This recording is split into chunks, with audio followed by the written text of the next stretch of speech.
All right, so I know a lot of you guys have been asking me to cover cheaper gaming laptops.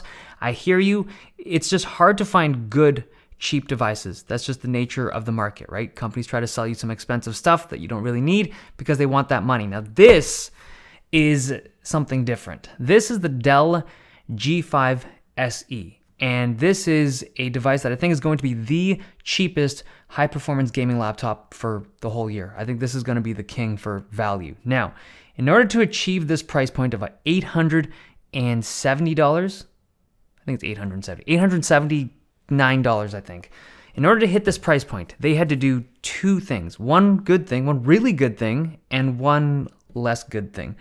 The good thing is that it's running an AMD CPU, of course, because that's the best way to get value, and also an AMD GPU. This is actually the world's first gaming laptop that's running both the combination. Now, it's not just the fact that it's running them individually, right? AMD CPUs are great, AMD's new GPUs are also great, but the combination of the two allows them to do something pretty interesting. It's something called Smart Shift. We'll get into that, but that is what makes the performance on this thing so good. The second thing that they've done, which is not as good, is that the build on this machine is not my favorite. It's not just like the aesthetic. I don't love the aesthetic, but it's also the material choices and stuff. We'll get into it. All right, let's talk about performance first because that's the most important thing. My unit is running the 8-core 4800H from AMD, a very capable processor. It's good for games. It's great for any kind of application that can make use of lots of cores. This thing pushes out really good numbers for a CPU. The base model runs the 4600H. It's a similar type of architecture. Well, it's the same architecture, but it's got 6 cores instead of 8. That 6-core chip is going to be just as good as an 8-core for the vast majority of games, but they both share the same GPU. This and the base model have the 5600M from AMD, a very capable graphics chip. And this is actually the first laptop I've reviewed with that chip inside it, and it really surprised me as to how good it is. It's similar to an RTX 2060 Max-Q, slightly better in many cases, but not as good as, let's say, a 2070 Max-Q. The numbers we're seeing here are incredibly good for an $870 laptop. And remember, it's Dell. This is a company that puts their stuff on sale really often, like summer sales, back to school stuff, Black Friday stuff, holiday stuff. I wouldn't be surprised if you can pick up the base model for like $700 sometime in the fall. The thermal performance is pretty good. It hits like 84, 85 degrees at peak, so it's reasonably well managed, but you do need to have the fans cranked to hit that. There's like a G button, which enables game shift, and it's just faster fans for the system. You get the best possible performance when that's enabled, but the fans are relatively loud.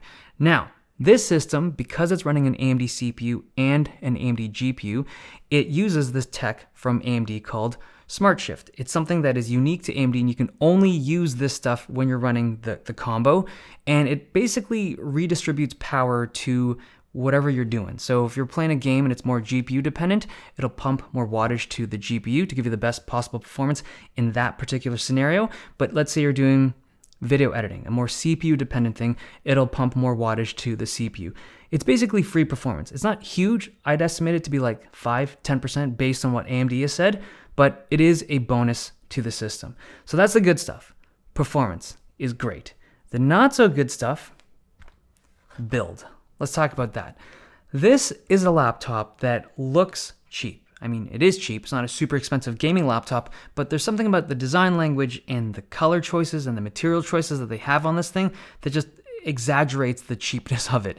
Now, I'm someone that cares about aesthetics on my tech, right? Not everyone does, and if you don't, then you can skip this part of it, but even the color, let's just start there. The color of this thing is this like light gray material that looks like at one point it was like a nice shiny material, but just got scuffed so badly it became this dull flat gray, but at the same time it still has that rainbow holographic Dell logo at the front.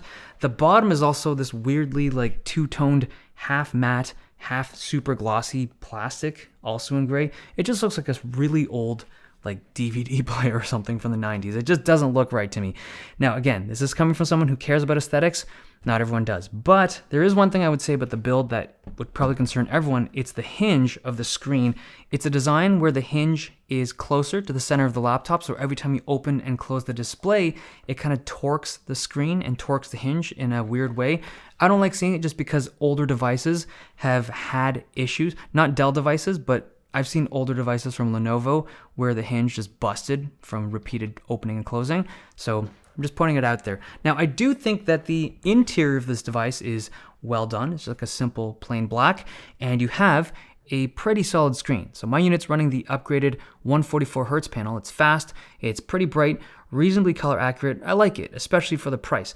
Now, the base model has a 60 Hz screen right now, which isn't great for gaming, but if I'm not mistaken, that panel is supposed to be upgraded to a 120 Hz panel sometime in the summer without changing that starting price. So if you're someone who's going to pick it up right now, I would either pick up this display, like the upgraded versions, or hold off a little bit to wait for that 120 Hz supply to come into place, because you just don't want to be paying for a gaming laptop of this caliber with a 60 Hz screen. It just doesn't make sense.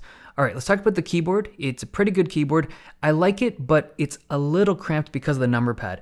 There are people that always want number pads on their devices. I see it all the time in my comments. I personally never use these things, but if you want one, this system has one. But for the people that don't use the number pads and they're just using the keyboard, it does feel a little bit tight. Not the layout, like the layout is spacious enough. It's just on the left side where your hand is for the WASD keys, there's very little space left on this device for you to place your wrist on while you're playing games. It's just this little tiny island of wrist rest.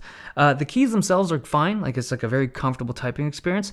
The keystroke is pretty responsive, could be a little bit faster, but I think most people will enjoy this keyboard. The touchpad there's nothing I can complain about. It's plastic, but it does the job, and it's got Windows Precision drivers, which is always a win. The port selection is quite good on this device. It's got an Ethernet jack, it's got 3 display outputs, so it's got an HDMI, a mini display, and a display port that comes out of USB-C. It also has 3 USB-As and an SD card slot. That is stacked. It's a pretty solid port selection. It does not support Thunderbolt 3 though. It's not a huge deal. I feel like in this day and age, Thunderbolt 3 has become less valuable, especially on a gaming device like this. Now, inside you have access to your 2 RAM slots, your Wi-Fi card. It's a killer card, so you can replace that if you would like. It's got a 68 watt-hour battery. I think this is the bigger battery. This got me 5.5 hours of battery life, which is respectable, right? Considering everything that's going on in here. It's got 2 NVMe drives, and you can also see the thermal system with the 3 heat pipes. And then on the left and right, you have the speakers. They don't sound great. They sound exactly how you'd expect an $870 gaming laptop to sound like. But that is the Dell G5 SE, a very powerful device for the money. I think this is going to be a very difficult device for other competitors to beat in terms of that price to performance ratio. It's just really good when you combine the AMD CPU and GPU together, but it's got some quirks, right? For one, I don't love the design. 2, the hinge. And if you do pick up one of the base model, which is actually pretty good, I would wait a little bit until you can get the better screens, like the 120 Hz screens. Okay, hope you guys enjoyed this video. Thumbs if you liked it, subs if you loved it. See you guys next time.